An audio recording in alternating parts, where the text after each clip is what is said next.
Simulan natin dito mga idol, sa ginanap nga po na CB League International ay na-secured po ng Alas Pilipinas ang bronze medal matapos nilang talunin ng koponan ng Indonesia sa score na 25-20, 25-20, 16-25, 25-13. Ito po ay tumatak mga kaibigan sa mga Filipino fans nila at sa buong Pilipinas. Pero marami nagsasabi na hindi nga daw po sapat ang pinapakita ngayon ng Alas Pilipinas natin.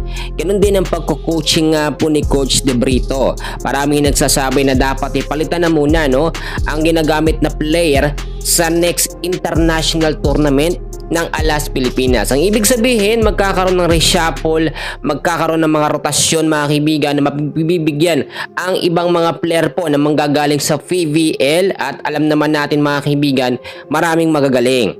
So ngayon kasi nasubukan nga po ang lineup ni Coach De Brito at hanggang bronze medal nga lang po ito. Nag-i-aim tayo na makagintong medalya. Kung titignan po ninyo mga kaibigan, tinalo kasi ng Thailand ang koponan ng Alas Pilipinas at tatalo din tayo sa koponan ng Vietnam.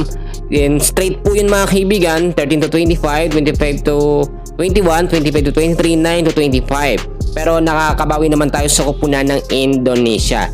Sa pagkakataon ito mga kaibigan, yung mga ginamit naman na player so far, maganda naman Ang best outside hitter po ay naibigay kay Angel Canino, at nakita naman natin mga kaibigan, best opposite spiker naman, ganun din si Angel Canino din po mga kaibigan. Talagang makikita natin na may mga magagaling na mga player. Pero sa naging lineup, outside hitters, Angel Canino, Leila Cruz.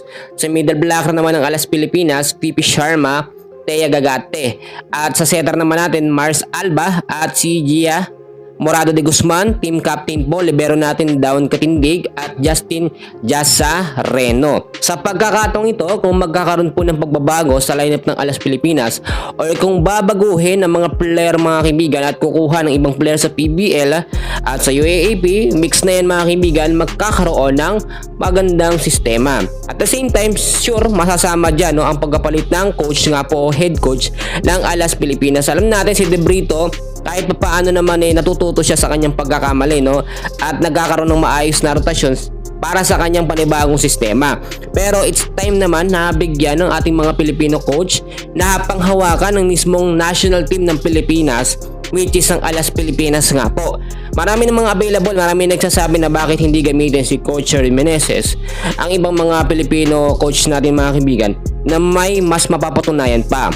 Well, abangan natin yung mga susunod na update. So dyan lang kayo, please huwag kakalimutan na mag-like and subscribe. Maraming salamat po.